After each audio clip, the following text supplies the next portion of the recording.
What is up everyone, JFlores here for the vlog, and today I'm gonna teach you how to cook some beef loaf french fries. Let's go.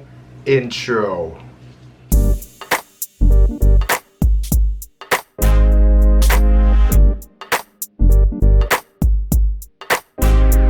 Before we start, please do hit that subscribe, hit that bell, and of course give this video a thumbs up. Bigyan ko kayo ng 3 seconds. Go. 1, 2, 3. If you did that, thank you very much. I just reached my 1,000 subscribers. I feel very happy, more motivated, and all. I'm gonna promise to keep delivering videos hanggang sa makakaya ko. So without further ado, let's proceed. So for today, someone gave a comment or a suggestion sa other video ko. Sabi na, could you please do some canned goods videos? At the back of my mind, I was thinking, I think that suggestion was perfect kasi right now we're under enhanced community quarantine and all we've got or all we have sa bahay na naka-stock up sa atin is canned goods. And if you just open it from the can and then cook it, medyo boring. So I've decided this is gonna be a series of those canned goods, which what we have at home already, we're just gonna make it more creative. So for today, we're gonna make some beef loaf french fries. It's gonna be easy, few ingredients. Without further ado, game.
So that is it for the vlog, everyone. I hope you had fun. I hope you will try that at home kasi I know you'll just find any beef loaf or any canned goods nakastock lang sa bahay nyo. So might as well, you know, give it a little tweak, be more creative. Instead of doing spam fries, which is medyo mahal, why not do the beef loaf or the cheaper version one?